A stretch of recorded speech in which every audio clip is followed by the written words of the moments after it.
Hey, good morning, Mario Cavazos. What's going on? Thanks for joining.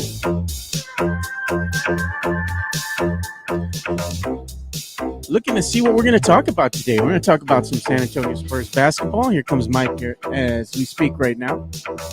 As Area 51 showed up in LA, get the Spurs back to 500. What's up? Morning. Good morning, Sid. Good morning, Fernandez. What's up? Roy, good morning. Tecuache Mike showed up. What are you looking for? There's the USB. No, you can't. If you disconnect that, nothing. No. Things won't work, Mike. All right, brother. Yeah, DirecTV is actually offering a new fairing now for sports enthusiasts. Really? Yeah. It's called My Sports from DirecTV, and it's going to be streaming nothing but sports, cutting out everything else. Welcome to another episode of the Area 210 podcast with Mike Jimenez and Joe Garcia. Make sure to subscribe and hit that like button. Join the discussion as we broadcast to you live from beautiful West San Antonio. And remember to tip your host as it helps the show grow. What's up, San Antonio? What's going on, South Texas? This is the Area 210 podcast coming at you from the west side of San Antonio. My name's Mike Jimenez. Got my Stephon Castle jersey going on right now. Joe Garcia producing today's show. We are basking in the glory of a Spurs victory. You know, the Spurs have won games this year. We're back at 500. But the fact of the matter is that when we beat the Lakers, it is something to celebrate. Screw the Lakers. Screw Los Angeles. Spurs went in on the road, beat up on LeBron, beat up on Anthony Davis, 126-102. The Spurs starters combined for 99 points. Great game for the Spurs. 3 players with 23 points. You had Vassell, Castle, Wemby. It's a great day as a Spurs fan. We're going to talk about this. It's a great day because why, Mike? Who didn't play? Your favorite player didn't play. Oh, dude, I'm going to be positive today, my man. Okay, maybe we'll dive into that. I was trying to be positive today. I wasn't even going to mention it. But we'll talk about the Spurs a lot. We'll talk about the Cowboys a lot as well because news released yesterday that Jerry Jones reached out to Deion Sanders. Would you consider coaching the Dallas Cowboys? And it sounds as though Deion Sanders was like, nah, I'm okay. Yeah, he was intrigued, but he's like, nah, not right now. I mean, certain things would need to happen to make that so. So we'll talk about that. Yeah. Again, we do sports, pop culture, and nostalgia. If you are into, the pop culture side of things, the baddies of back in the day, 2 new ones, 2 blasts from the past are now single again. Jessica Alba filed for divorce. Jessica Simpson filed for divorce. So the hotties of 2000 are back on the market. And what do they both have in common? They're both billionaires. Exactly. They're both super, super duper rich. But let's get into it, man. The Spurs already got a $4.99. Oh, I didn't even notice. Man, coming hot. Coming in Tex hot. Bex Frank saying, Buenos dias, gentlemen. Grito for Spurs win. And Cowboys going to get a new coach. We all in the 210. Let's make this happen.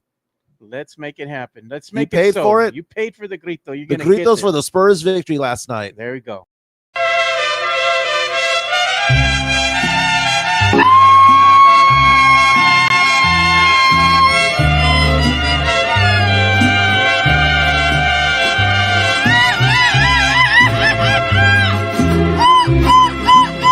Por presumir a mis amigos les conté que en el amor. I'm down for the grito today, man. I'm so happy. Oh, It's so great when the Spurs win a game and you go into LA and beat the Lakers. Spurs down by 9 at halftime. But what's weird about it, Joe, is that at halftime, I was thinking to myself, you know what? I kind of like what I saw from the Spurs team. They were down 62-53 at halftime. But I liked what I saw. You know what I liked about it, Joe? We saw the lineup again. We saw the lineup of Barnes and Champagny and Wemby and CP3 and Castle reinserted into the lineup. We saw that magical lineup again. And then they took out Champagny. Then they brought in Devin Vassell, and Devin Vassell started making his shots. And I was like, they're going back to the lineup that works. If you look at the box score, Joe, the box score shows Barnes played 32 minutes, Wemby 34, Vassell 34, Castle 36. They tightened up the roster there. They weren't going deep into the bench. They're playing their best players and the players that fit the best together. Last night, the Spurs outscored the Lakers 73-40 in the second half. 73-40. And then we saw that stretch at the end of the third quarter where the Spurs just started swiping the ball from the Lakers. yep. Got 3 consecutive dunks in a row. Wemby flushed one down. Castle flushed one down. Vassell flushed one down. And it was like, oh my God. Even CP3 had a steal, man. Yeah. I was like, come on. And the Spurs were toying with them towards the end. And what they saw yesterday was that Austin Reeves couldn't play defense for No. crap yesterday. What did they make the Lakers look like yesterday? They made them look old. They You know? did. They made them look old. You know, if you had told me before the game started that Anthony Davis, LeBron James would combine for 20 for 29 shooting, I mean, 20 for 29, it's like 70%, Yeah. right?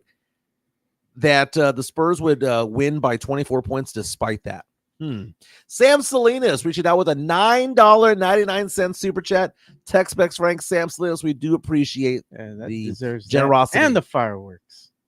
Says, quote, after much evaluation and careful consideration, we have determined that Jeremy Sochan is no longer fit to be a member of the San Antonio Spurs and is hereby gone. That's his name. Gone. Gone. Okay, so I tried being optimistic yesterday on Twitter, on the X. I made a post saying the Spurs are 11-9. 11-9 record when Stephon Castle starts the game. Averages 14 points per game when he starts, only 7 points per game off the bench.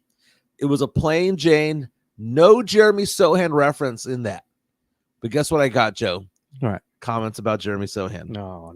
It's almost like when no one wants to hear me talk about Jeremy Sochan, I talk about him. But when everybody wants me to, I kind of go, nah, I'll let you guys do it. Right now, I am like the singer at a concert, right? The rock concert that is Sports Hot Takes. Right now, guess is what I'm doing. You go to a concert, Yeah. popular song comes out, the chorus comes out.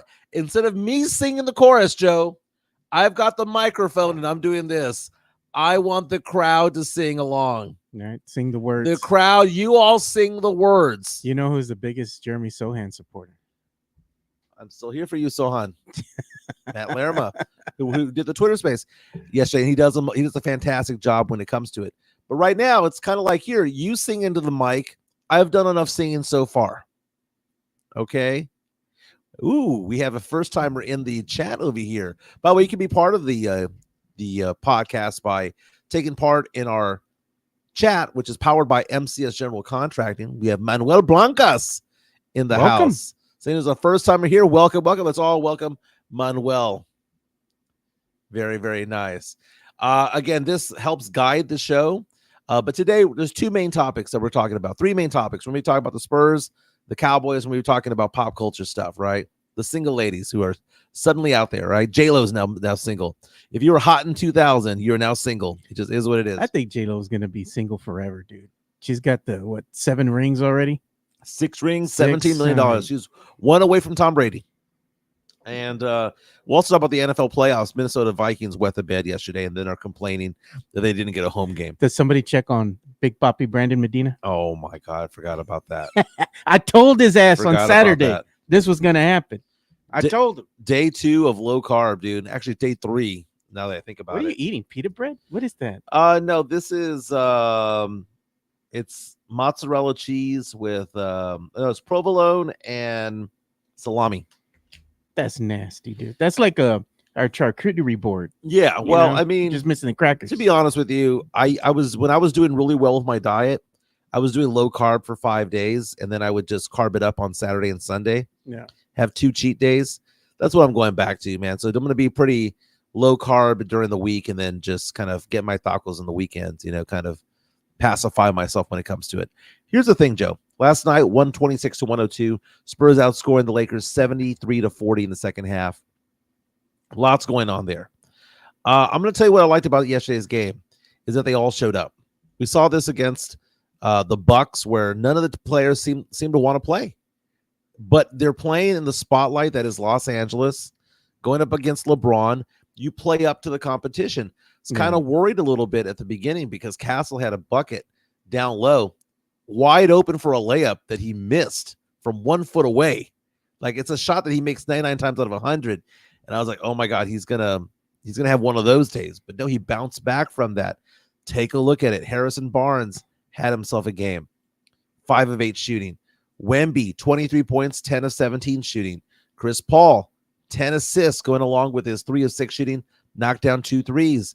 Devin Vassell knocked down 5 out of his 9 3-point attempts yesterday, also at 23 points. And Castle shot 10 for 16. 23 points, 23 points, 23 points. You add it all up, it's like 98, 99 points from the starting lineup, right? Then you got some minutes here from Keldon Johnson. Keldon Johnson was what we needed in the third quarter. He was somebody that was going out there, energy guy, getting the loose balls, doing the dirty stuff, getting people. He was a hype man, right? He was the Flava Flav of the Spurs last night, going, yeah, boy, just getting people all excited, right? Charles Bassey was fumbling, stumbling out there, but I liked what I saw from him. 9 rebounds in 12 minutes. Bassey reminded me of, like, oh my God, who are these big guys from back in the day that the Spurs had? Like, I don't know, like Tiago Splitter type of guy, where you go out there and you're just a big body. Just get in front of Anthony Davis and just make life tough for him. Yeah. Did he secure every rebound? Did he make every bucket? No. Charles Bassey was out there just being a big body out there. Yeah. Just an oak tree, right? Just do that. Just put a something in the way of the bucket from the player. Out there was 2 for 3 from the field, 12 minutes played, 9 rebounds, 3 offensive rebounds. People were kind of complaining about him because he was bumbling and stumbling out there, but I liked what I saw. He's playing defense. He was playing defense. Big Sean PD is in our stream right now. Says Castle missed that 1-point blank layup, but Sochan misses them consistently, and he's taller. Sam Salinas reaches out and says, and in the next game, and Sochan's return, Spurs lay an egg. Did you kind of get reading the I guess the tea leaves there? Because Mitch Johnson, right? They asked him afterwards, what's going on with Sochan here? He's already missed 3 games here because of the back issue. And it sounds to me like him addressing the media, he was kind of insinuating that they're going to sit Sochan for a little bit because they want him back at 100.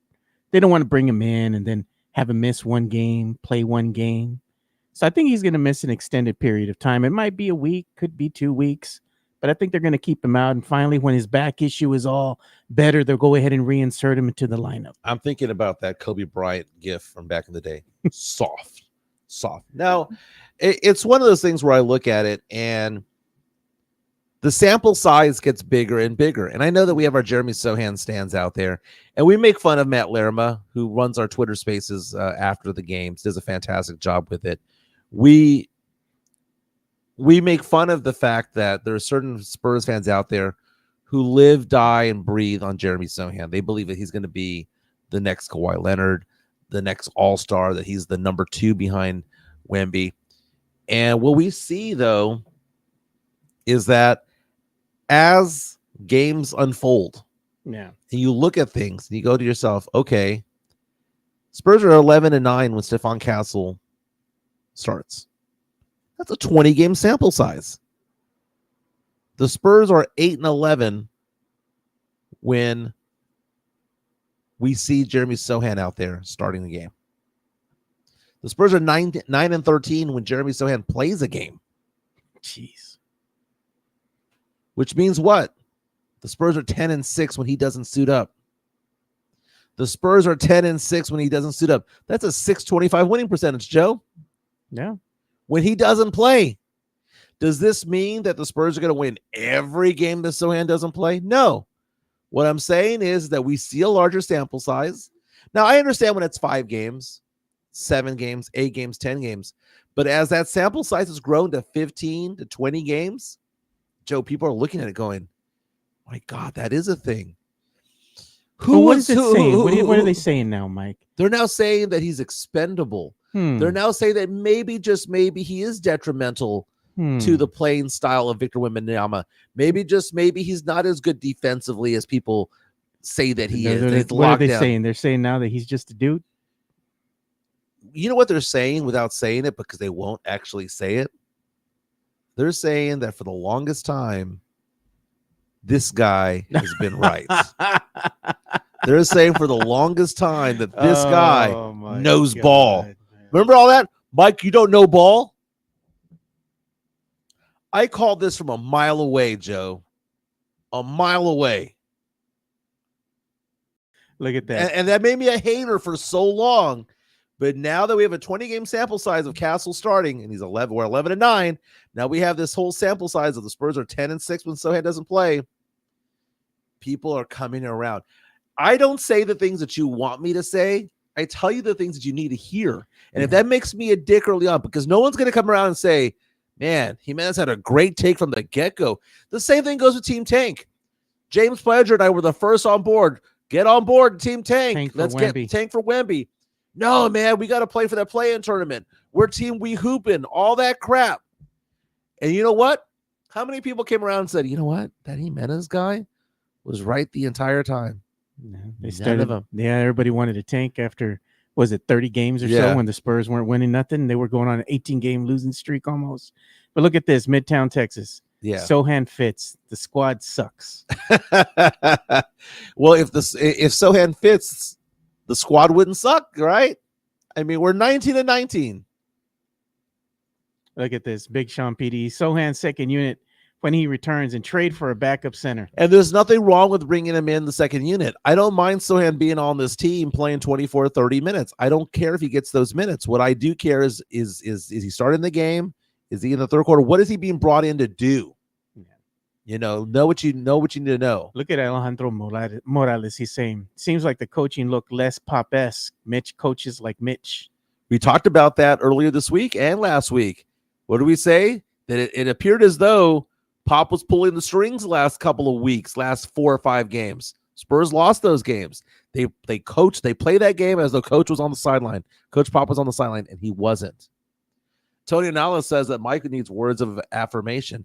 What is my love language? All of it. Look at this. Mike doesn't know ball because he didn't want to play a pickup game with the Spurs back in the day. You didn't want to hurt Duncan. I didn't want to hurt Duncan. Antonio Daniels, I didn't care if I broke his ankle. Not by playing cell, but by having him landing on it. That was a true story, Joe. I got scared, man.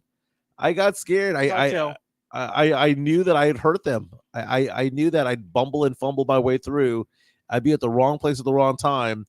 And it'd be like, Timmy tears his ACL. Jeez. What happened? And then I'd be like, remember that guy that is a Bartman who Simpsons? No, Bartman from the Chicago Cubs, the one that prevented them from winning the World Series because he reached over and everyone he basically had to leave Chicago. Yeah. If I didn't want that to happen to me. I didn't want to be the Bartman of San Antonio. Bounty on his head. Yeah. Yeah. I was going to say this too, real quick here, just getting into this, because I know a lot of us are Spurs fans here. We're sports fans, right? So we watch a lot of sports, right, on TV, streaming services, Stream East, wherever we can get it. Well, DirecTV just rolled this out. So they're supposed to have this venue sports kind of thing that's going to happen with DirecTV. It's going to happen with I think it was the Warner Brothers, and it was going to happen with Disney, right? They were going to kind of partner together to do this venue sports thing. And Discovery Plus was going to enter the fray as well. That fell apart. And now DirecTV, which they said, you know what? We're not going to do this after all. We're going to go ahead and do our own thing. Now they're bringing out something called My Sports from DirecTV. So if you're looking for a way to go ahead and just watch nothing but sports, because that's what a lot of people watch, right? Right. They're now going to have this offering where basically you're going to be able to watch, like NFL, NBA, MLB, football. And it's going to come out and it's going to be available. It says My Sports includes 40 sports and broadcast channels. And it's going to be initially available in 24 metro areas, including New York, LA, Chicago, Philly, San Francisco, and the San Francisco area. And you can click. This is directly from DirecTV's website here. But the offering is going to run you around $69 a month. And you're going to be able to see these, I guess, regional sports. The regional sports have gone down because Bally Sports is flaming out. Yeah. Bally Sports going bankrupt. The Spurs have been on Bally Sports. I had to switch over from YouTube TV to Fubo because I want to watch the Spurs games, right? I like YouTube TV better than Fubo. Yeah. But again, I want to watch the Spurs, so I got to do what I got to do. All of this is going on because Bally sucks and all the regional ones back in the day that we used to have, like Fox Sports Southwest was really good back in the day. Not anymore. And then it became Bally's, and Bally's is crap because Bally's is now owned by Sinclair, if I'm not mistaken. Sinclair Broadcasting. And Sinclair just doesn't put any money into anything. And you can tell by the product they have there. It's getting to be more and more expensive out there. Yeah. So, I mean, this is one thing that's going to be offered to sports aficionados. And the thing is, you're looking to pay $69, right? If you think about it, you're already going to pay that much if you had Hulu with live streaming, for example, right? It's like $89 offering now with sports package. So they're saying, well, if you don't want to watch like the Discovery and the History Channel and all these other channels that they have out there, we're just going to offer you sports. This is showing you like how much the sports channels actually cost you every month. $69 is still way up there, man. It is. Just for watching sports. It is. And, you have to I don't know, man. When I go watch sports, I like being out and about to watching it. I like watching from home, don't get me wrong, but I like to be out and about. I like to go to the Twin Peaks or go to a sports bar to make it happen. Last night, thinking about the Spurs last night, the Spurs, if the season was to end right now, we'd have 2 picks in the NBA draft, right? Yeah. And because the Spurs are 19-19, still on the outside looking into the playoffs, if the season was to end right now, the Spurs would be picking 11-12, right? And I'm looking at the draft, looking at those numbers, though. The Spurs have a 14% chance as of right now to pick in the top 4, a 3% chance of getting the number 1 overall pick. And last night, I was watching Rutgers take on UCLA. Rutgers won that game. 75-68. I was there with my friend Jason at the Spurs Club. We were watching the game. And they beat UCLA, which is a good team, but UCLA has been kind of shaky the last couple of weeks or so. Did you know that Rutgers has 2 players on that team that are projected to go in the top 3 in the draft? Yeah. So number 1 overall is going to be Cooper Flagg, right? Yeah. 2 and 3. I think he's a little overrated, by the way. Yeah, Cooper Flagg's good. He's good. I don't know, man. I don't want to say bust because he's not. He's going to be a good player. He's good. But I think he's going to be a longer project than what people think. Like Wemby came into the league and he was a good player within the first couple of months, right? By January, he was playing at a all NBA level. Yeah, it took him a little bit. It took him a few months. Yeah. I look at Cooper Flagg and I think to myself, it's going to take him 2 or 3 years. He ain't going to come in here and be a savior of any team. Good player. And he'll probably be an all-star one day. But it's going to take him a little while when it comes to it all. Fernando saying he was at Buffalo Wild Wings, man. That's a good place to watch a game, man. Yeah. The Wings kind of suck, but it's a good place to watch. But, Rutgers, if we're going to watch players that hey, who are the next big stars? Dylan Harper and Ace Bailey are supposed to go 2 and 3. Ace Bailey, point guard, Dylan Harper, a small forward, 6'10" small forward. And I was making the joke. I was like, how is it that the team that has the number 2 and 3 overall pick in the NBA draft, the future, let's say worst case scenario, the top 5, how were they 8-8 going into last night's game? Like, how good can they really be if they were 8-8 going into the game? But they did beat UCLA yesterday, 75-68. They got to make the tournament, Joe. I mean, you can't be the two of the biggest stars in college basketball and not make the tournament. But that's the danger for Rutgers right now. Let's see if they can turn it around. Maybe they can catapult themselves from this victory over here against UCLA. We'll see. But talk about the Spurs last night, Joe. What impressed you the most about the Spurs yesterday? Was it the fact that it was evenly spread out? 23 points from Vassell, 23 points from Wemby, 23 points from Castle. Was it CP3 getting the 10 assists out there? Harrison Barnes at some point in this game seemed to be taking over this team. Like he carried the team for a good 3 or 4 minute stretch there. He did his part. Keldon off the bench, Bassey off the bench. I was impressed through and through. And the Spurs, what I liked about last night's game, probably the most, down 9 at halftime, they knew that something was going on. When I was watching that game, Joe, I was Spurs down by 9 at halftime. I was like, no. There's something there. They're playing the right positions. I know the Spurs were down 9, but I was looking at the Rubik's Cube that Mitch Johnson was playing. I was like, he's playing all the right colors. He's playing everything right. Yeah. The Spurs typically come back, take a lead maybe, then fall apart. The Spurs took the lead and then put their foot on the throats of the Lakers. Said, you ain't coming back. You ain't coming back. There ain't going to be this run down the stretch. They won this game running away. If there was a fifth quarter, the Lakers wouldn't come back. If there was a fifth quarter, the Spurs would be up by 40. Yeah. They were running away from this game. Yeah, one of the things that impressed me the most, I think, last night was how well the team shot the ball. Now, the team's not really known for their shooting prowess. Right. But if you put the right players out there, your best players, who would have thought, right? You're going to put your best players in the starting lineup. The best combination. And see what happens. And, we're seeing right here what happens when you actually put your best players, your best combination in the starting 5. Spurs were shooting 48 of 90. Good enough for 53.3% from the field. And 13 of 35. They shot a little bit better from the 3 than the Lakers did. Spurs shot 37.1%. Lakers at 31.8%. Free throws, very telling here. Spurs shot 85%. 17 of 20, dude, 85%. And the other thing that really impressed me too was the steals. Spurs were very busy. They were active out there, really bodying up the Lakers, playing them physical. And they had 16 steals on the night overall. Well, look at this. I mean, if you have a 2 steals, you're having a really good game. You're having a really good game. Castle had 2 steals. Yeah. Vassell had 2 steals. CP3 had 4. Wemby had 3. Then Barnes had 1. I mean, even Trey Jones had 2 steals. Yeah. Spurs only had 10 turnovers yesterday. 10 turnovers compared to the Lakers, who had 19, and the Spurs dominated inside the paint as well. They had 66 points compared to the Lakers, who had 14. Overall, it was just a good showing for the San Antonio Spurs, showing that they got a much-needed win against a good Lakers team on the road. Now, I know the Spurs are coming off 3 road losses in a row. Yeah. Right?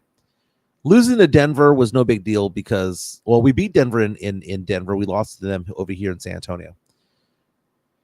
The Chicago game, the Spurs should have won that game. And one of the concerns that we had, Joe, was the fact that the Spurs were going to go on the road. Rodeo Road Trip coming in February. Spurs right now are 7-11 on the road. And one of the concerns was they just can't put it together on the road. You look at the last 3 road games. Spurs beat the Lakers on the road. They lost to the Bucks. They were really flat that game. And they lost to the Bulls when they were up by 19 against the Bulls at one point. Yeah. Maybe we should go away from the idea that the Spurs suck on the road. Maybe we should go on from the idea that maybe they're trying to figure it out.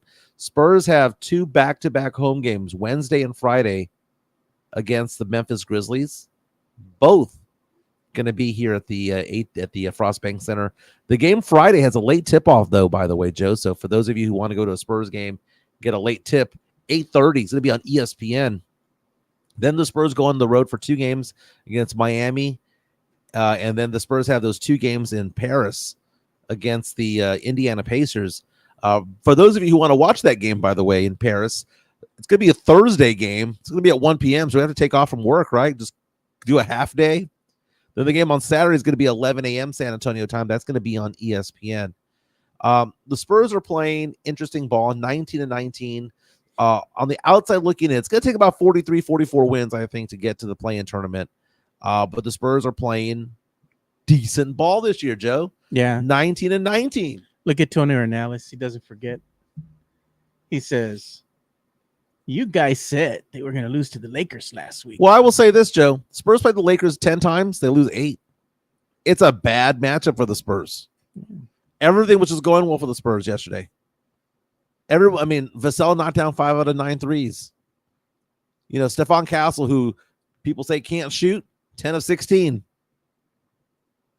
What the Spurs did yesterday was they exposed problems within the Lakers defense, and they allowed LeBron and Anthony Davis to get theirs, but they clamped down on everybody else. Yeah.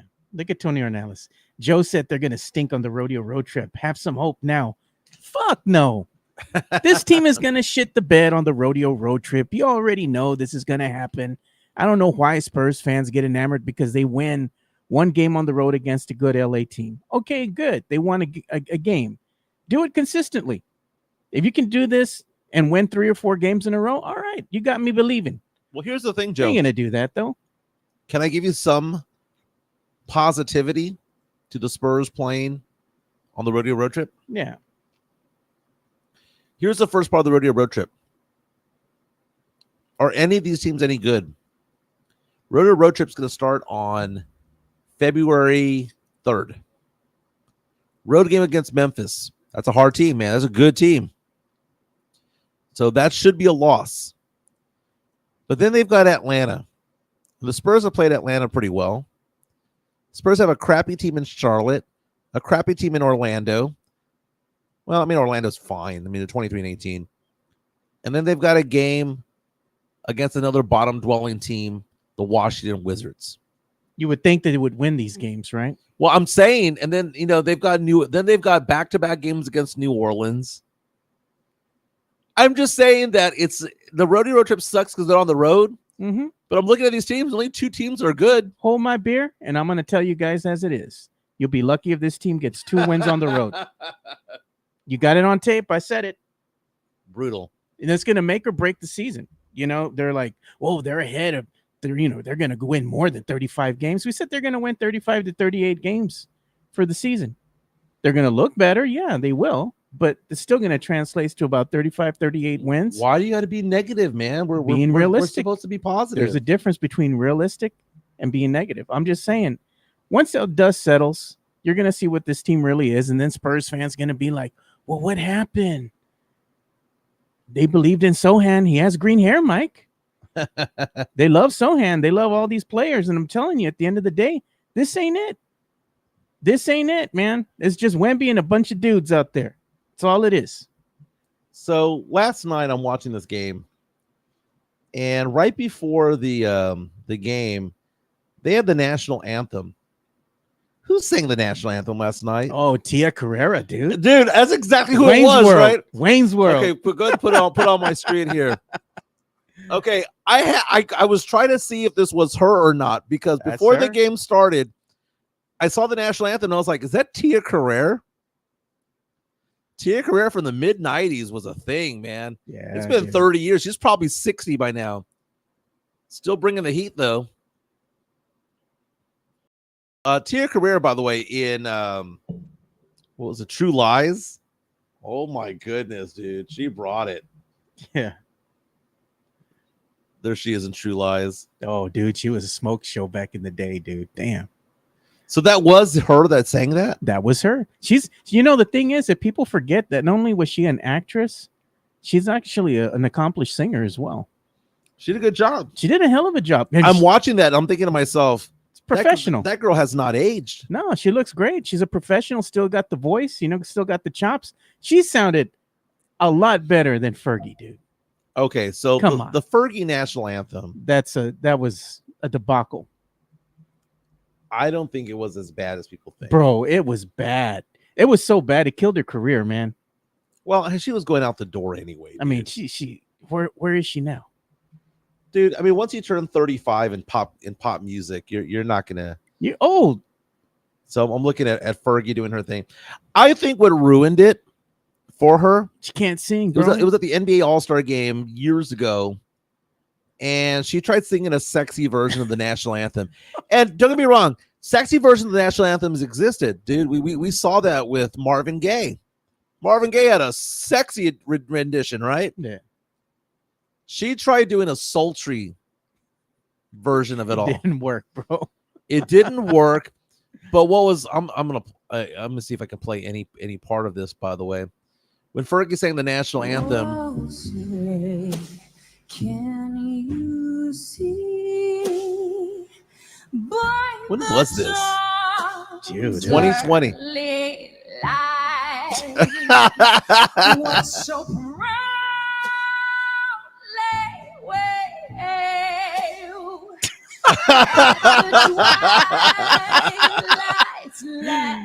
Okay, I'm gonna pot it down, right? That's the wrong, but there it is. Okay, so I think what made it so bad for her was the reaction that was made by Draymond Green and Steph Curry. LeBron wanted to laugh too. Look at Because it. they kept looking at each other, right? Chance the Rapper. Dude, okay, so let me put it back up.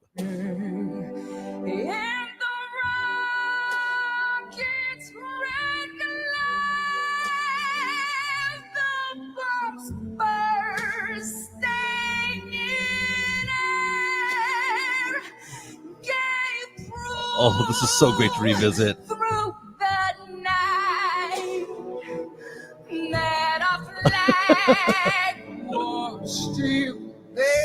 Surprised one of the Marines didn't stab her. Damn, she just killed it right there. Okay, dude. so There's DeMar. I just love the reaction that the players have towards the end. They were just done with it, man. They were just done with her. Look at this. This is the look right here. It's like that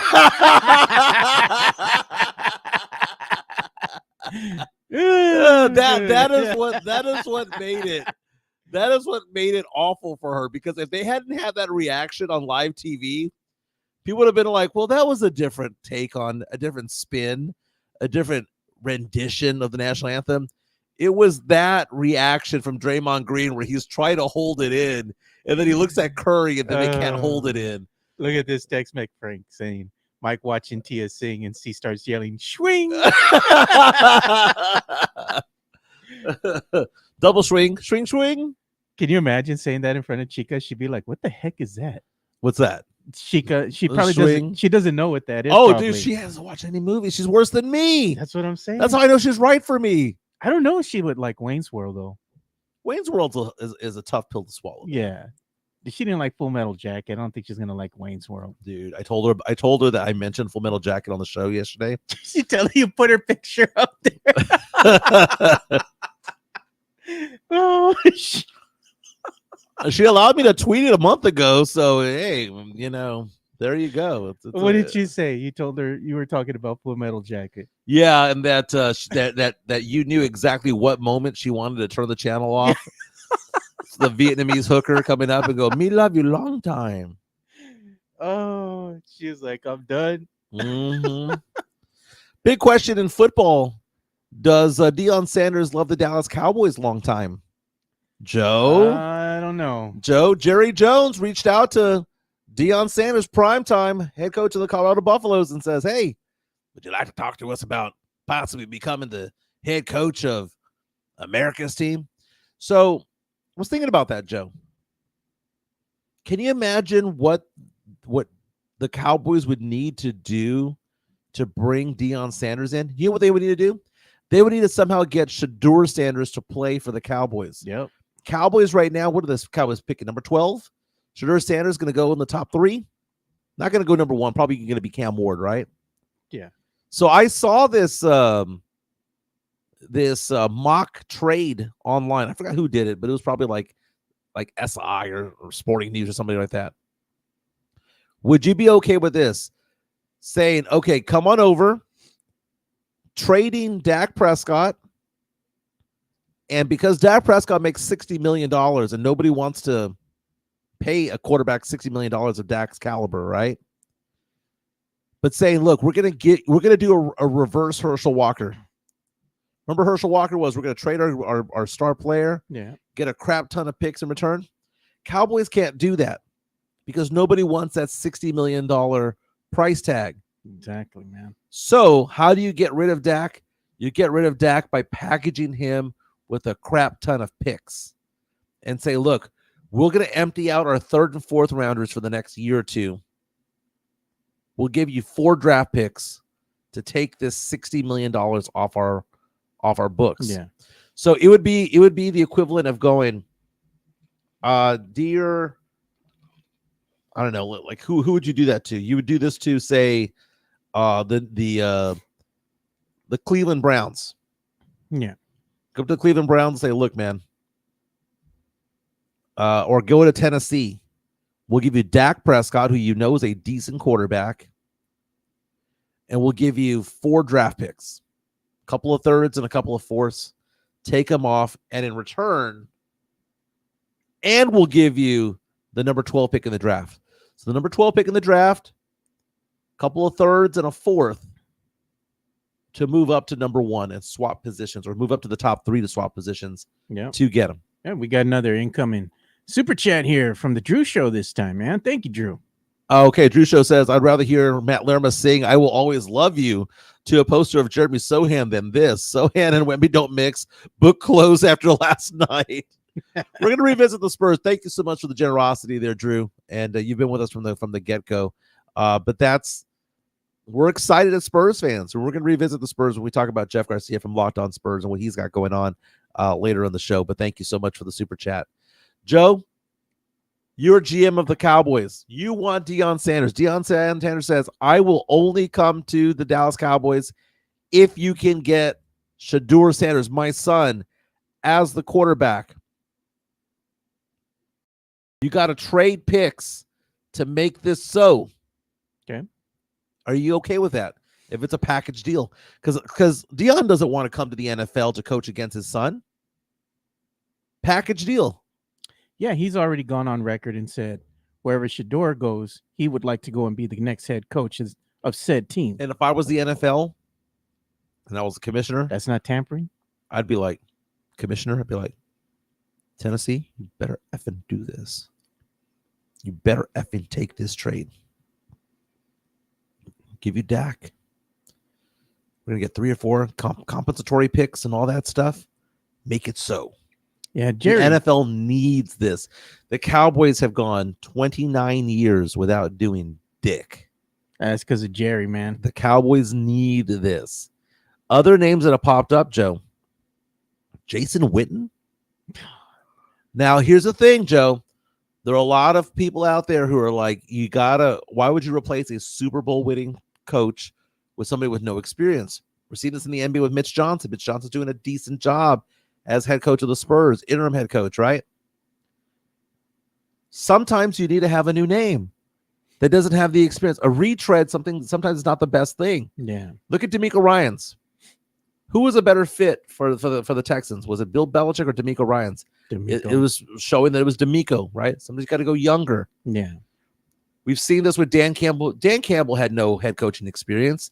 He led Minnesota to the Detroit Lions to the NFC Championship game. Is probably going to take them there again this year. Sometimes you need to have that young blood.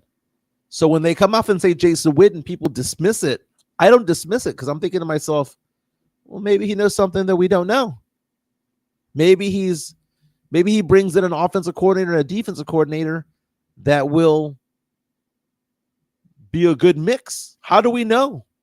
How do you know that Shedeur Sanders is going to convey at the NFL pro level? His style set is there. But I'm saying that's always a gamble with these picks, right? Yeah. You never really know until they go out there and they start competing. Well, RG3 made a point in on Twitter yesterday Robert Griffin III. He was saying, look at the 8 teams that are still remaining in the NFL when it comes to like the playoffs this year. And he goes, do you realize 7 of the 8 quarterbacks that remain are mobile quarterbacks? They are. Lamar Jackson can run. Patrick Mahomes can run. You know, you have Patrick Mahomes. Josh Allen. He's not fast, but the brother He's sneaky. He's sneaky. He's squirrely, bro. It's hard to get a hold of. Yeah, he's sneaky. Jaden Daniels can run. Every single quarterback that's still there can run. The only ones that cannot run, Matt Stafford, Jared Goff. But at the same time, Jared Goff, I mean, He could scramble. He can scramble. He can't run, but he can scramble. He'll give you 3-4 yards. Exactly. That's about it. Matt Stafford back in the day could. Not anymore. Bro. Not anymore, right? But it was talking about the evolution of it all. And you look at Cam Ward, you look at Shedeur Sanders, that fits the mold. The idea of a pocket passer is stupid. The Troy Aikmans of the world, you know, that is those days are gone. You at least need a quarterback who can scramble and throw on the run, kind of like Tony Romo, right? Tony Romo-esque. You know, you're getting the blitz. Somebody missed their coverage, lapse in coverage. You kind of run out, continue the play, and hit your man down the field. Yeah, you know, you get some yardage out of nothing. Right now, the Cowboys are in a weird situation because there are not a lot of good coaches that are available right now. Belichick has gone to UNC. Vrabel's gone. Yeah, he's gone. Vrabel was the one that everyone wanted, right? Mike Vrabel going to the Patriots, right? There's not a lot out there, Joe. You know the best coach available is right now? Oh, Mike McCarthy. And a lot of people were making fun of me on Twitter going, Jimenez, you might want to go to the Saints. McCarthy is interviewing tomorrow with the Chicago Bears, probably going to interview with the Saints thereafter. I wouldn't mind it. McCarthy's not a bad coach. He's not. Yeah. He's a good coach. Not a great coach. He's not an elite coach. He's all right. But he's north of I. He's a B- to a B coach. My Saints have had D- coaches. So a B+ coach or a B coach is a step in the right direction. Yeah. You give him a good quarterback, he's gonna do good stuff. But the names are coming up, Joe. Deion Sanders, Kellen Moore, Jason Witten. Kellen Moore, how much head coaching experience does he have? None. 0. Jason Witten, none. Deion Sanders, none. Why would you want to get Jason Witten, though? I mean, that doesn't make any sense. Cowboys royalty. Doesn't make any sense, though, man. Cowboys royalty, Joe. Are you getting a little bit nervous about this? That Jerry Jones is gonna wet the bed when it comes to this? Oh, I have absolutely zero confidence in Jerry Jones. I'm sure he'll shit the bed. See, Jerry Jones has done some stupid shit in his days, but he's creating a toxic environment. What has he done over the course of the last couple seasons? He's fumbled the bag when it comes to signing your free agents, right? Mm-hmm. He signs them and he makes them wait, makes them sit out all of training camp, kind of has everything, you know, in speculation, what's going to happen. 11th hour signs them. He did this last offseason with Dak and with CeeDee Lamb. He could have just signed them and got it over with right out of the gate. Right. Let him get some of those reps in and training camp and whatnot, but he decided wait till the 11th hour with Dak, right? It was the first game of the season, right before the game started. Oh, breaking news, we got a deal. Yeah. Dak's new, you know, they went ahead and extended him. He could have done that earlier. A long time ago. Same thing with coaches, you know? I mean, you knew Mike McCarthy's contract was going to come up. You let them play out the contract instead of trying to negotiate, do something. Well, I like how Stephen A. Smith called him out to his face. Yeah, I mean, and said you could have gotten this done earlier. The whole point is why have the team in limbo exactly this entire time? Why wait until the last minute to get CeeDee Lamb signed up? Yeah, you know, not having him in camp or having him not focus while he is in camp. He's focusing on his contract, right? Yeah. If you don't think that they're not worried about that, Oh, they are. Tom Pelissero of the NFL Network is reporting that the New York Jets have requested an interview with Washington Commanders defensive coordinator Joe Witt for their head coaching job. If you don't remember the name Joe Witt, he was with the Cowboys as a coach, and Dan Quinn took him. Was one of the ones that he poached to go to Washington. Lots of reports coming out from Blogging the Boys talking about how Kellen Moore is going to be contacted by the Cowboys in the next coming weeks. Here's the thing, Joe. When it comes to like hiring a head coach, usually it's done in early to mid-January. The problem for the Cowboys is, and the draft's in April. Yeah. The problem for the Cowboys is, if they want to go after a guy like Ben Johnson from the Lions, Ben Johnson can't interview until they're done. What if the Lions go to the Super Bowl? If they want to go after some guy from the Bills or some guy from the Chiefs, one of the coordinators, they cannot talk to them until when? After they get knocked out of the playoffs or after the Super Bowl. Yeah. So which means the Cowboys might be sitting there early February, mid-February. Still don't know. Still don't know who they have as a head coach. And then be left at the altar. And when does training camp start? July. So but the draft is April. I know. And you got to know who's your offensive coordinator. And if you're late to the party when it comes to hiring a head coach, that means you're late to the party when it comes to an offensive coordinator or defensive coordinator. I mean, why would they run it back with McCarthy's people? They're not. They're going to clean house. But the thing is that even the coach needs so much time to work with, right? Because you're having to go ahead and move a lot of things behind the scenes, right? Looking for your offensive coordinator, defensive coordinator, trying to clean house, bring people in again.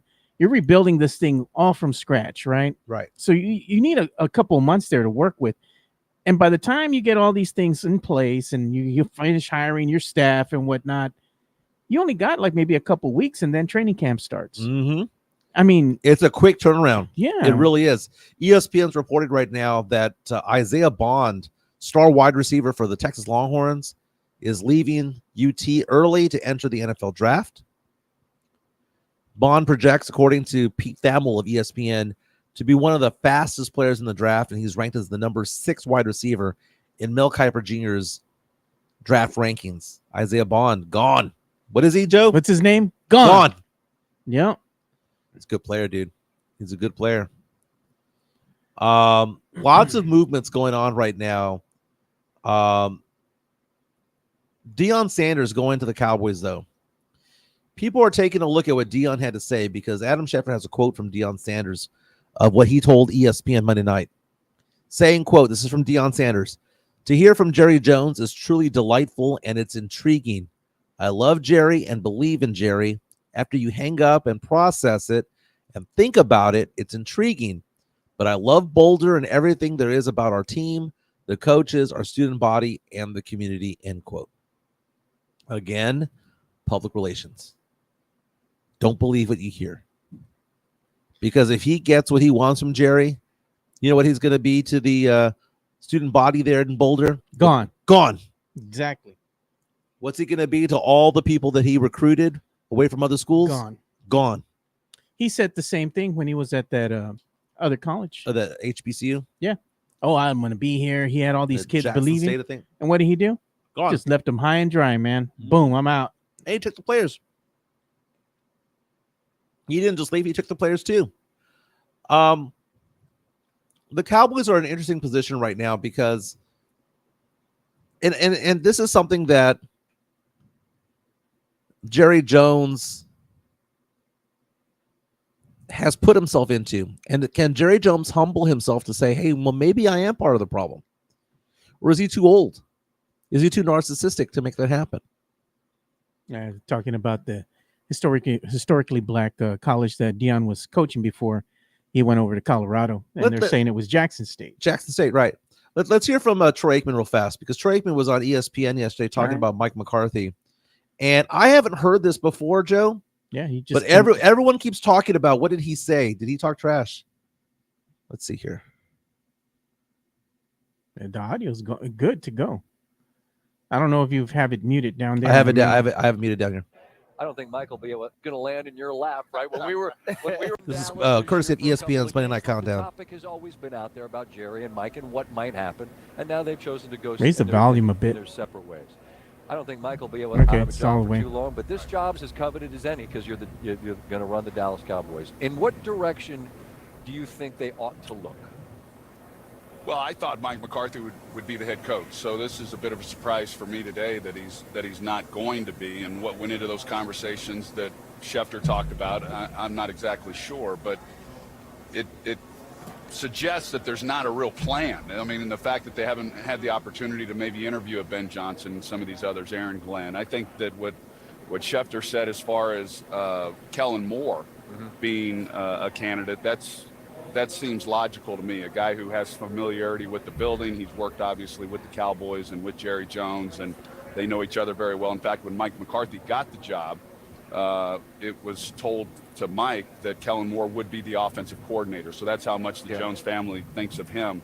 Beyond that, it's hard to imagine. As far as a coveted job, I don't know that that's accurate. I mean, I do think the Cowboys are obviously a high-profile team. Whoever is covered or whoever is head coach of that team is certainly going to draw a lot of attention. But I think most football people that take over as a head coach, they want to do it on their terms.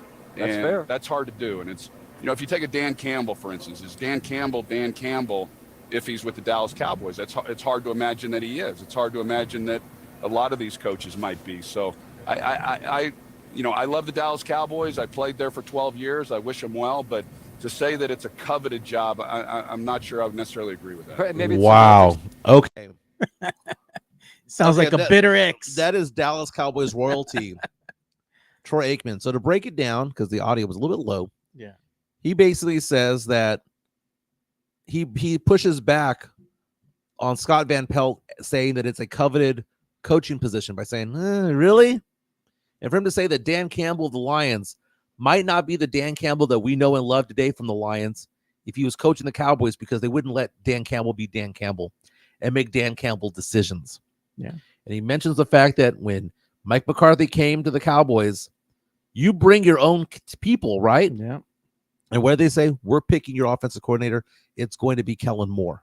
So McCarthy was saddled with Kellen Moore from the get-go. Not that Kellen Moore is bad, but it's just not his decision. Yeah. So whenever they say that Mike McCarthy could go to the Saints, I have no problem with that because he's going to bring his own people. He's good. We don't know what he's like anymore. Him on his own with some power, with some ability to bring people on, to assemble his own team. Yeah. The narcissism of the Cowboys and Jerry Jones and Stephen Jones, it goes all the way down. It's not just Jerry. For them to look at their head coaches and go, you're a head coach. We're going to pay you as a head coach. And even though we have never played football in our entire lives, even though we have no ability other than we've paid for the team back in 1988. Yeah. It's so demeaning and it's so not popular. And the Cowboys might be left at the altar by a lot of people. Why would Deion Sanders want to be in that position? Unless Deion Sanders was actually given responsibility, was given power. Yeah. The last time the Cowboys gave a head coach power, they won Super Bowls. His name was Jimmy Johnson. Jimmy got the praise. Jimmy got the attaboys and the admiration. And Jerry got pissed off, picked up his toys, picked up his ball, and walked away. And the Cowboys, what have they done since then? Dick. They ain't done nothing because Jerry can't help himself, man. And Samson is talking about how it's not surprising for Troy to say that because the triplets, Michael Irvin, Emmitt Smith, Troy Aikman, are very critical of Jerry Jones. They played under Jerry Jones, but they see what's there, Joe. Think about how the people that they roll with. The people that they roll with come out and say, wow, you're the owner of your old team sucks. Yeah. They know it. It's no different than those who roll with the Spurs, who look around the NBA and go, you do realize Pop was past his prime, that it was time to move on. Yeah. But you live in a bubble sometimes and you don't want to recognize what other people see. The Cowboys, dude, they might be left at the altar. They might not have any good people. And the person that they could have gotten was Mike McCarthy, but the fans don't want Mike McCarthy because the fans aren't. What the Cowboys sell better than anything else besides T-shirts is hope. Yeah. And if you bring in a new coach, you bring in hope. They couldn't bring McCarthy back, even though he was the best coach for the job. They couldn't bring him back because what does that not sell? It doesn't sell hope. And without hope, Cowboy fans can look at it and go, well, we have Dion as a head coach. We have Kellen Moore as a head coach. Maybe it'll be changed different. Let's go watch these games. It provides hope. And where were they? They were at apathy beforehand. Yeah. Let's give some love to MCS General Contracting. Been here from day one with that diamond hard concrete. MCS General Contracting, more than 30 years of combined experience in concrete placement. They are the best in the business. Honest pricing, high quality work. They get going on house foundations, driveways, concrete patio decks. If you want to extend the deck, extend the driveway. If you're a business and you need to put together a slab, a parking lot, or other concrete placement services or sidewalks, reach out to MCS General Contracting at 210-774-9155. They're confident in their skills, so give Chris Leha over at MCS General Contracting a call at 210-774-9155. And thank you for being a sponsor of this show. That diamond hard concrete from MCS General Contracting. They don't do it cheap. They do it right. Not to say that they're expensive, but they say, hey, we got to do it right. Yeah. And you get what you pay for. They do a fantastic job. I'm a customer myself. They did a sidewalk and a concrete patio behind my house. They did a fantastic job. Give Leha a call, 774-9155. And reach out to Leha if you want to have one of those Yetis, man. I'm looking forward to mine coming on in. So looking forward to that. We are now on to round 2 of the NFL playoffs. Last night, the Rams beat the Vikings 27-9. They couldn't get it going, man. I saw this tweet yesterday.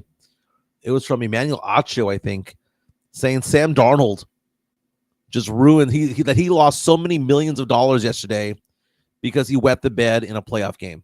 He led this team to a 14-3 record. The Vikings goes out there, and what does he do? Just lays an egg. 25 for 40, 245, a touchdown, and an interception. Didn't play well. Matthew Stafford was pretty much perfect on the other side. Rams going to win 27-9. Vikings are complaining because they're 14-3, had the second best record in the NFC. Yeah.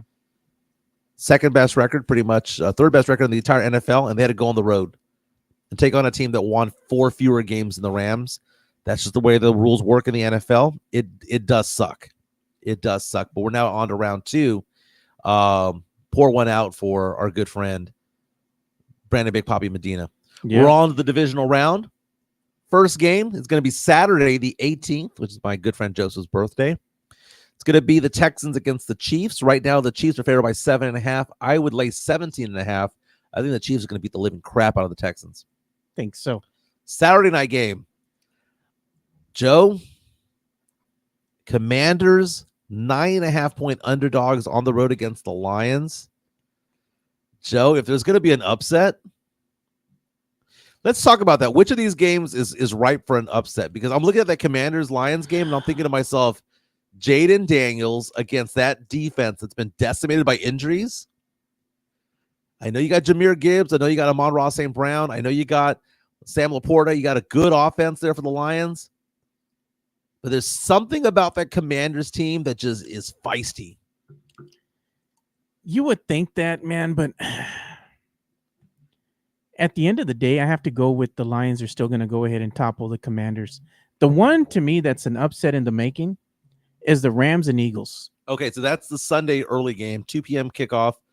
That's going to be at Lincoln Financial Field in Philadelphia. Eagles favored by just 6. I got 2 upsets, though, and they're not going to be the teams you think. Rams and Eagles. I have the Rams over the Eagles. The other one is going to be the Ravens over the Bills. Okay, now who's the underdog there? Because I was talking to a good friend of mine yesterday, and I was saying the disrespect. We talked about this on the show yesterday. We did. Bills are 13-4. They won their playoff game by 24 points. They did. Undefeated 9-0 at home. Baltimore's favored to win this game by a point. I got to go with the Ravens. Okay, so that's not going to count as an upset because they're favored to win. Yeah, I'm just saying. So my friend was telling me, yeah, but we've never seen a Ravens team that has Derrick Henry. I get that. But goodness, man. Druso coming out to us says, Mike didn't see that Tampa Bay made 4 stupid turnovers with short garbage that helped that dumb over high Washington Commanders quarterback rookie. All right, man, whatever. Hey, you know what? What's Tampa Bay? What are the Bucks and Baker Mayfield, Joe? What's the one word that describes them? Gone. Gone. Same thing's going to happen with the Texans. The Texans are fool's gold, man. Yeah, Sam Says Texans over the Chiefs. That's your upset, dude. I would love to see it. I'm tired of Patrick Mahomes. I would love to see I want to be so wrong about this, but the Chiefs are a top 5 defense, and the Texans aren't playing like a top 5 offense. They're not. They should have lost that game to the Chargers. I tell you what, man, when CJ Stroud had that ball go over his ear because he couldn't corral it, yeah, and the ball bounced straight into his hands, and he wiggles around for a 35-yard strike downfield, that ball, that oblong football, the odds of it going across your ear and then bouncing right back into your lap is like 1 in a million. Had it just squeaked to the left or the right, that ball is being recovered by the other team. Chargers get the ball inside the 10. Game over at that point. They don't belong here. They're not one of the 8 best teams in the NFL, but they're here. Yeah. I would love for them. I would love for the CJ Stroud and Joe Mixon and all those guys to do well against the Chiefs. I would love it. I would love it. Do I expect it to happen? No. I think 7.5 points is light, Joe. Yeah, man. At the end of the day, I just got a feeling, man, that Texans, their luck's gonna run out. The league wants the Chiefs to go to the Super Bowl. Right. The NFL wants them to go, and they've bailed them out throughout the season. I think the same thing's going to happen again in this playoff against the Texans. Robert Woods has to step up, man. There's got to be a wide receiver 2 for the Texans. I think that's the problem. Is when you look at the fact that Stephon Diggs is on injured reserve and Tank Dell's on injured reserve, the offense sputters because Nico Collins is an amazing wide receiver. Before he got hurt in week 5, he was on track for 2,000 yards receiving, which never happens. Mm-hmm. He's amazing. But there's no wide receiver 2 because I don't trust Robert Woods. I don't trust Mechie. I don't trust these guys to come in and be that next guy. So I think that there's something there. They're going to double team Collins and then just force Joe Mixon to do something. I'm not buying it, though. I'm not buying it. One thing that does come into play that we need to talk about is weather when it comes to these games. Yeah, that it does. Because Kansas City is an outdoor game. Kansas City undefeated at home, right? It's supposed to be 25 degrees. Now, CJ Stroud did play at Ohio State. He is used to playing in cold weather. Joe Mixon played for Cincinnati for many years. He's used to that cold weather as well. But it's 25 degrees over there. The Lions are playing indoors against the Commanders. Dude, the Commanders, man, there's just something about that team, man. Terry McLaurin. I saw somebody on FS1 yesterday talk about the fact that the Commanders are actually a below average team when it comes to talent. It's just the heart. It's the belief in Jaden Daniels. It's the belief in Dan Quinn. It's the belief in that defense that is propelling them. Detroit favorite by 10. Give me the Commanders all day long. Or just spread-wise. Just spread-wise. You really think so? Just spread. I think the Chiefs are going to destroy the Texans. I think the Commanders are going to be close against the Lions, and I would not be surprised if they take them out. Rams and Eagles. Dude, Jalen Hurts, man, there's something wrong with him. Just pass the ball to Saquon Barkley. And you know what? A.J. Brown, he's being a little diva bitch out there. But I don't blame him. Throw him the damn ball. Isn't that what Terrell Owens said back in the day? Yeah. Throw me the damn ball. How do you have A.J. Brown out there and you only have 1 reception for 10 yards? I know you got a victory, but that ain't going to go far, man. The Eagles, 14-3, fool's gold, man. If you want to say the Rams are going to somehow pull it out, I don't think the Rams are talented enough to go on the road. 38 degrees over there. Bills, Ravens, 21 degrees. Expected a kickoff there at Orchard Park. Other news going on. Did you see what happened to Caitlin Clark yesterday? She had a stalker from Texas, man. A stalker from Texas going out there, held on bail for being disruptive. Guy's name is Michael Lewis, arrested on a felony charge of stalking Caitlin Clark. He appeared in court on Tuesday in Indianapolis. He said guilty as charged as he was interrupting court proceedings. Guy's 55 years old. Judge kept telling him to stop talking. Apparently, he was stalking Caitlin Clark and sending messages and whatnot. Resident of Denton, Texas. Sending threatening texts. How did he get her phone number? How do you get Caitlin Clark's phone number? Who knows, dude? Who knows? Prosecutors wrote in court documents saying that, quote, the man caused Caitlin Clark to feel terrorized, frightened, intimidated, and threatened. And that an implicit or explicit threat was made with the intent to place Caitlin Clark in reasonable fear for sexual battery. Brother's straight up crazy, man. But Talking about the fact that Paige Beckers also had somebody who was stalking her. A 40-year-old man from Oregon pled guilty to stalking her. Bunch of cochinos, man. Hey, but we got to go ahead and give some love to Jeff Garcia. MCS General Contract. There's the slippery finger, but here we go. Locked on Spurs is your daily Spurs podcast, hosted by Jeff Garcia, the lead Spurs writer for Ken's 5 San Antonio. Jeff has a healthy plethora of guests all the time on the Locked On Spurs podcast. You can also follow Jeff on Threads at Jeff G Ken's 5 SA. You can also follow Jeff on Twitter at Jeff G Spurs Zone. So make sure you go ahead and give Jeff a follow not only on Threads and Twitter, but also on YouTube at youtube.com/@Locked On Spurs. This is where you're going to be able to find the replay of the Locked On Spurs podcast. Make sure to like, subscribe, and share. I'm actually going to record an episode of Locked On Spurs today.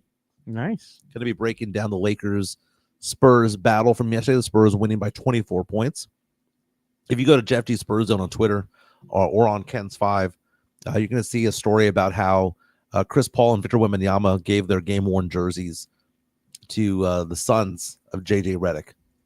Again, lots of going on over there with all the wildfires. My cousins are out there battling the blaze out there. Lots of stories that you're going to see involving the Spurs. Talking about the NBA draft, talking about interviews with Victor Wembanyama. Go to Jeff G Spurs on Twitter to learn more about the Spurs. Daily content about your silver and black. Yeah, and we also had some other news breaking as well in regards to the Spurs. I saw this from Tom Orsborn, actually, of the Express News. He had tweeted out that Tony Parker was chatting with another all-time great, and right there. So you have Tony Parker CP3. and CP3 talking, hanging out before the Laker game. But the thing is that Tony Parker is going to be hanging out with the team through the Spurs trip to Paris, is what he's been told. So Tony Parker's traveling with the team. Yeah, because I believe what happens is after they play the Lakers, they're going to go to Miami, and then from the Miami game, they go straight to Paris. Yep. You take a look at that and look at those careers that you have between the two. A lot of years there too. Yeah, Chris Paul, 40 years old. Well, he's going to be 40. Yeah, he's 39. 20 years in the league. Tony Parker, who had the better career? Tony Parker, man. Was he a 4-time champion? 03, 05, 07, and 14. Tony Parker was an NBA Finals MVP. Hall of Famer. But Chris Paul's going to go down as the second or third best point guard of all time. They call him point guard. Yeah. But again, how many rings does he have? He has none. And that's going to be one of those things of greatest NBA players to not win a ring. Yeah. Unfortunately for him. But we also had this thing about one of our viewers here, and they went ahead and shared this with me. And this is, Sith Lord Elias. He went ahead and made this pretty cool little graphic here, and the same style of the 03 Spurs article, that made the Express News back in the day. And he puts, "Go Spurs, go." He goes, "Crowned. The Spurs are back on top of the NBA." And instead of Tim Duncan, it's Victor Wembanyama. Nice. Area 51, the Wemby era. I like it. So it's cool, man. I like it. Shout out to you, man. That looks really good, man. That's really good. Hey, I was looking at this article from Business Insider. It's a recent article. It's posing the question: who are the best players in the NBA that are current in the NBA that have never won a ring? And these are all going to be future Hall of Famers. But do you think less of them because they didn't win a ring? Paul George, James Harden, Russell Westbrook, Chris Paul. And then you go back in time to Charles Barkley, Karl Malone. The idea that Karl Malone never got one. Yeah. That Elgin Baylor never got one. That Allen Iverson, though he did go to the finals. That Steve Nash, 2-time MVP, back-to-back MVP, Nelly Furtado is your game MVP like Steve Nash. That guy right there doesn't have a ring. You go to Patrick Ewing, Stockton, Dominique Wilkins, Carmelo, Tracy McGrady, Vince Carter, Charles Reggie Barkley, man. Miller. Best players to never win a championship. And who do they have as the Number one, they have Chris Paul. CP3. So you see that photo there with Tony Parker. There aren't NBA players right now who look up and say, back in the day I idolized Tony Parker. They don't. They idolize Chris Paul's game. Tony Parker had a better team.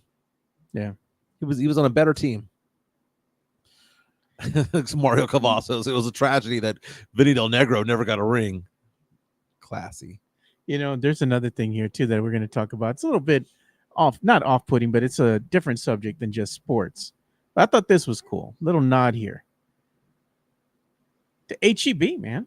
San Antonio Express News is reporting here that San Antonio's HEB takes the top spot again in the national grocery ranking, edging out Walmart and Amazon. Really? Yeah. So how about that? Little round of applause there. Mm-hmm. For HEB. Doing some good things out there, man. Getting the number one ranking in grocery rankings around the nation. It's amazing. My daughter just moved back from Louisiana, and one of her funny things one of the things that she's enjoyed is going to HEB. She goes, you forget how much you miss that, by the way. Former NFL quarterback, tight end rather, Eric Johnson's going to miss somebody. He's going to miss Jessica Simpson because she's back on the singles market. Former pop star Jessica Simpson has announced that she and former NFL tight end Eric Johnson have split after 10 years of marriage. Remember, Jessica Simpson was married to Nick Lachey of 98 Degrees back in the day. This was when she became a big old pop star. And we got to talk about the whole Jessica Simpson aspect of it all. It's been creepy, man. Jessica Simpson came out as I'm a Christian pop star, but she had the body of Jessica Rabbit. Yeah. And her dad even was commenting about her boobs. And it was kind of weird. And she was talented. She had that song, I Want to Love You Forever, which she had some pipes, man. She could actually sing. But she couldn't keep up with the talents of Britney Spears and Christina Aguilera back in the day. Like, she was second tier. Yeah. She goes off and does that reality show on MTV with Nick Lachey. And she becomes more popular, but she also becomes the ditzy Texas blonde. Yeah. Jessica Simpson right now is still very popular because she's in the cosmetics world and all that stuff. She's still a stunner. She did gain a lot of weight at some point, but then she lost it. Oh, because she was having kids, man. Right. Yeah. But she's back on the market. Also back on the market is Jessica Alba, separated from Cash Warren. They've been married forever. So think about it. J-Lo, Jessica Alba, Jessica Simpson, all back in the singles market. Eva Longoria, I believe, is back on the singles market as well. Damn. I mean, even I'm back on the singles market. Yeah. I mean, the thing is, truthfully, dude, when you're married for that many years with somebody, it's hard to make things work, dude. Yeah.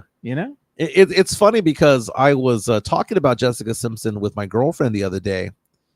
And it's random that you see this article about her getting separated and going through a divorce and whatnot.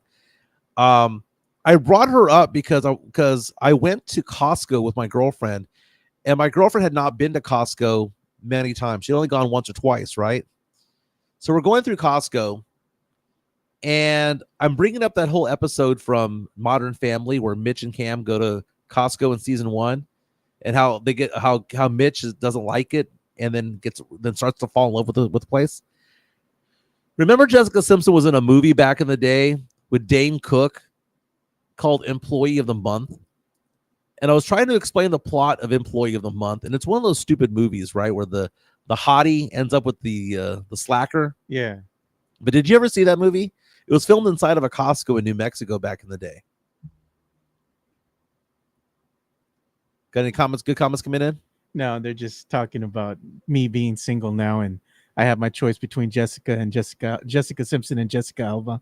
Okay, give it. Which one would you choose? Alba all day, dude. Alba all day. All day, every day. Employee of the Month, man. I like that movie. The guy who plays Pedro from Napoleon Dynamite's also in that movie. Whatever happened to Dane Cook? I don't know, man. I mean, he had his moment that he took off, man. He got like all roided out or something like that. Yeah, I don't know.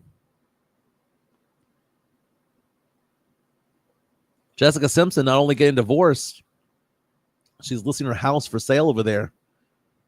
Trying to sell it before it burns, man. Jeez, bro. You know what the sad thing is, man, is that all these people that are losing their homes in LA, like I was saying, man, the insurance crisis out there makes it hard to insure these homes. So if you're going to get any property out in the California area, man, with all these wildfires, good luck trying to find coverage for your home. Yeah, I mean, I think that people think that insurance companies have unlimited money, and that's just not how it works. They are for-profit entities, and I'm not saying that insurance companies are on the right, but when they jack up prices, they've got to have a certain spread. They've got stockholders, they've got shareholders. They got to do something there, right, to stay profitable. They can't just go out of business. You know, if you look at like auto insurance, for example, you can have the same vehicle and live 2 blocks away from each other and have a different rate, just simply because it's a different zip code. Yeah.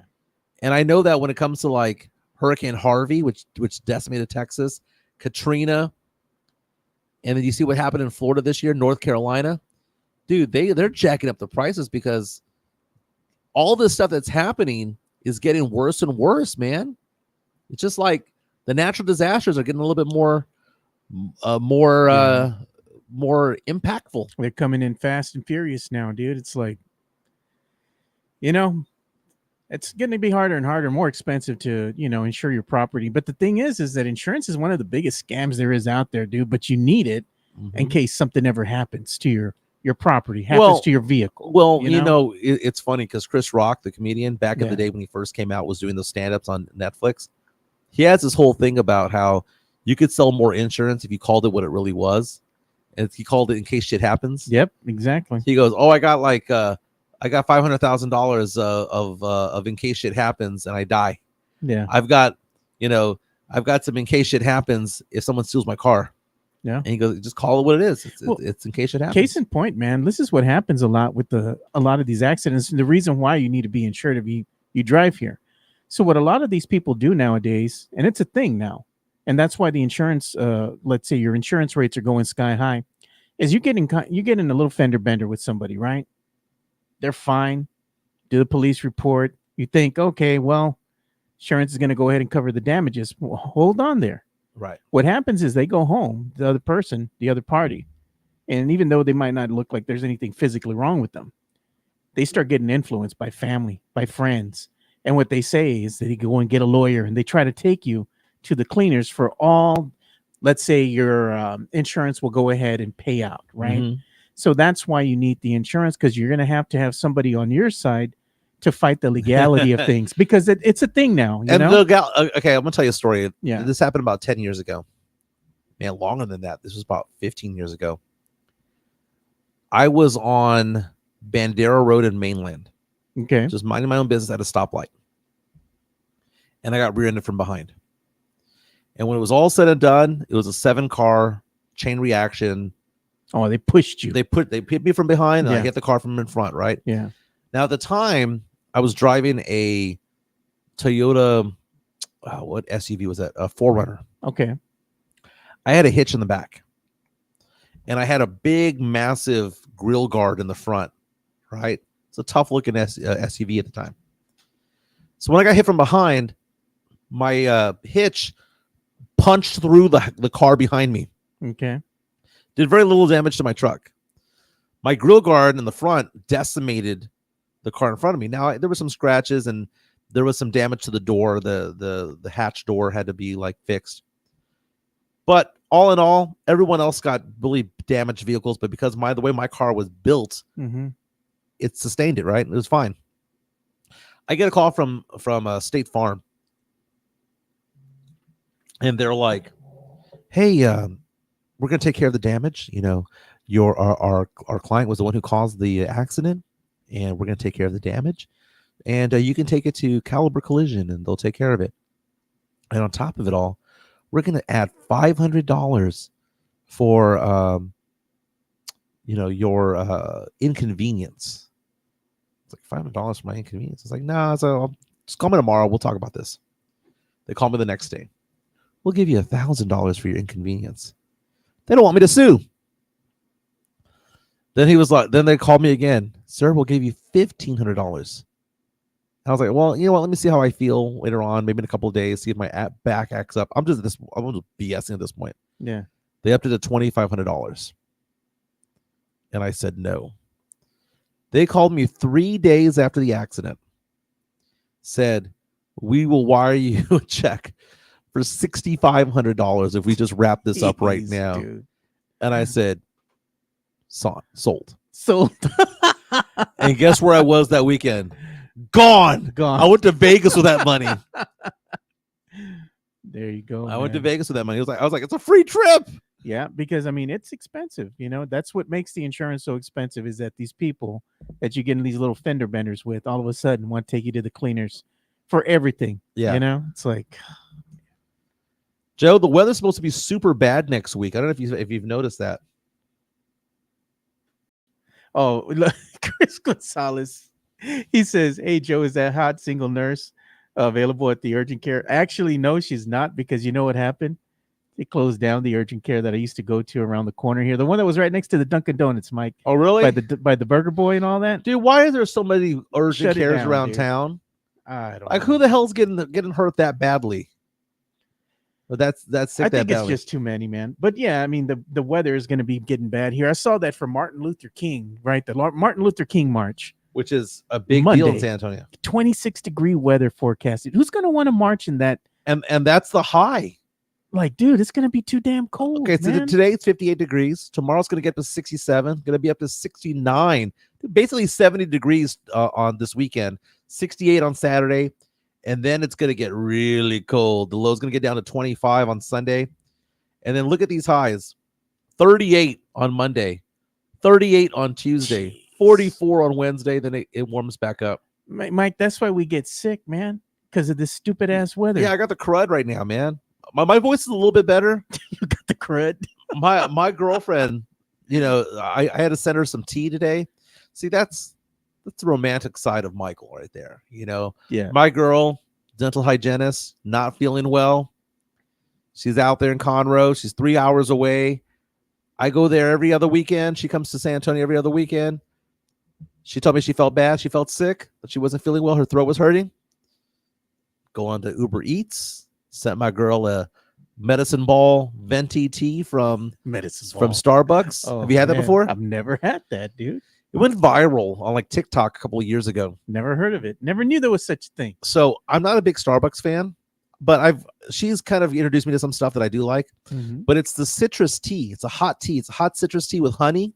Okay. And it comes with lemonade, and they steam it up, Joe. So it's hot citrus tea, lemonade, honey, and a sweetener warmed up, Joe. I tell you what, you have a sore throat, Goes away. you can't talk, Joe. You just drink it, and it's wonderful. It's like Vicks for your throat, is what it is. It's good. It's called the medicine ball, and it was somebody who kind of had like a TikTok hack, and they did that. So I got that going for her. I gotta be romantic, Joe. I gotta be romantic. Gotta be romantic. Oh God, Dude, Uber Eats is expensive. Uber Eats is expensive, man. By the time you get your, what is it? You're gonna go get you a Whataburger, Jack in the Box, or whatever it might be. Let's say the meal between both of y'all comes out, $20, right? Right. After everything's said and done, Mike, it's more like $45. Yeah. Drew Show, who by the way is from the Woodlands, if I'm not mistaken, says, "I don't get it, Mike. You should just just give in and move into the Woodlands area. I know a little house, but one of the rivers that would be perfect for you. Give it up and leave Fat Antonio." That's funny. You know what, man? I've been out there to the Conroe area, and I got to say, me and It's beautiful. the family loved the Conroe area. It was beautiful, dude. It's beautiful. It's a nice, sleepy little town. They have a nice little quaint downtown area, antiquing. Mm-hmm. They have little markets there just about every other weekend. Do you know what it is? It's Cool, it's man. Bernie before San Antonio reached out and touched Bernie.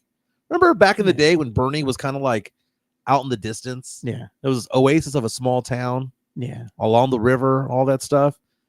But now San Antonio goes all the way into Bernie from Fair Oaks Ranch and all that stuff. And Yeah. the city has just expanded that way. And it's basically now a suburb as opposed to its own little thing. Woodlands is nice, man. But my business is here. Yeah. So it's one of those things where You if have to I have do, a residency. I need to have residence in both if that Mhm. was to happen. Yeah, you do a lot of business here. You know, you have meetings here in town.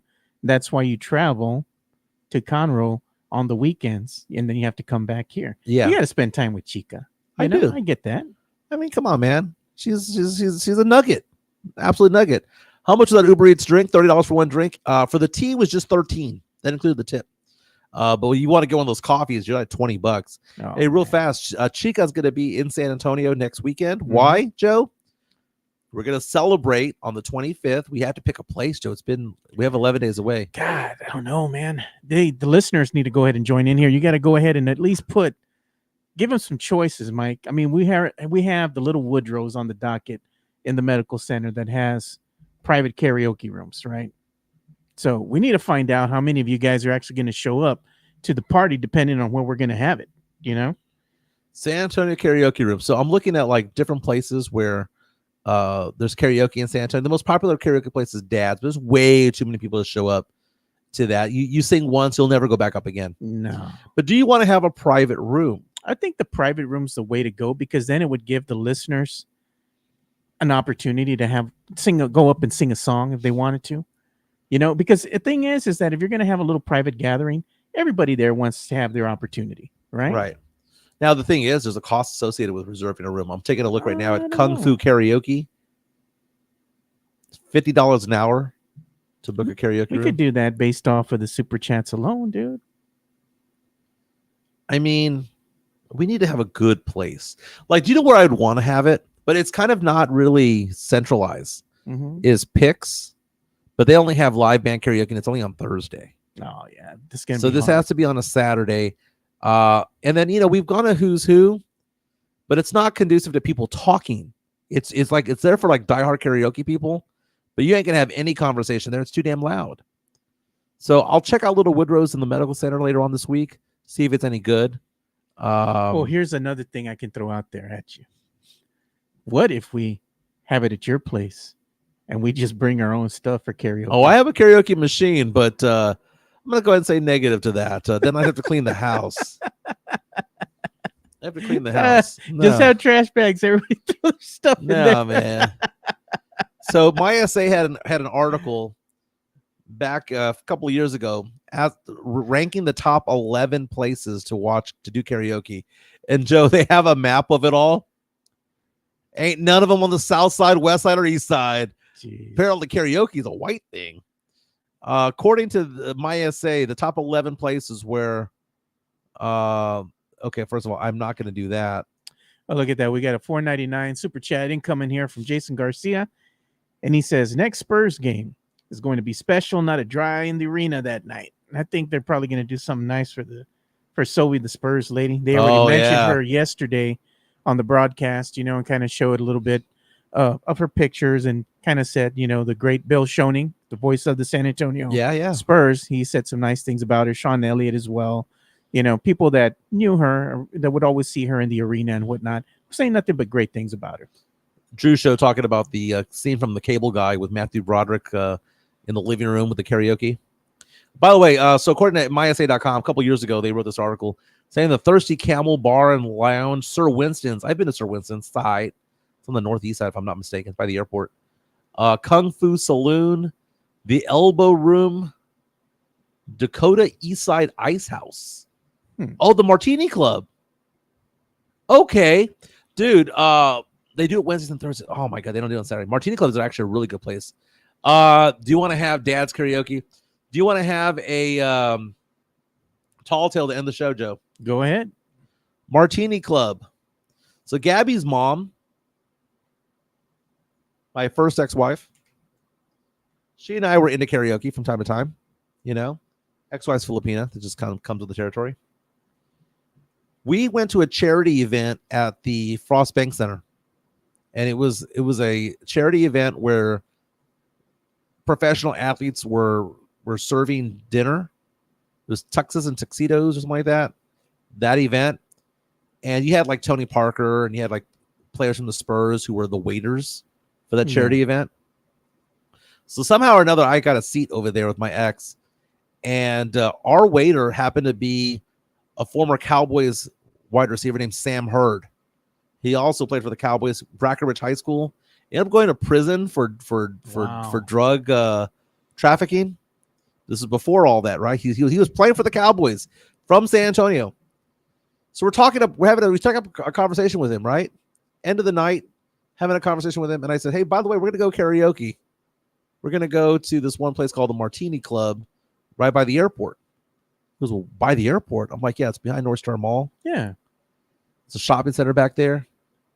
And he goes, "Okay, thanks, man." He goes, "I'm actually staying at a hotel by the airport." And I was like, "Okay, cool." He's from San Antonio, but he was staying at an airport because he was playing for the Cowboys. I go karaoke with my ex and our friends. An hour later, there's commotion at the front of the Martini Club. And I look, and there's a stretch Hummer limo. And Sam Hurd walks out, and he hung out with us the entire night to sing karaoke, and he got really, really into it. Wow. So we have photos of us with Sam Hurd. Then he got arrested for drug trafficking, and his NFL career is over. That was all she wrote. That was all she wrote.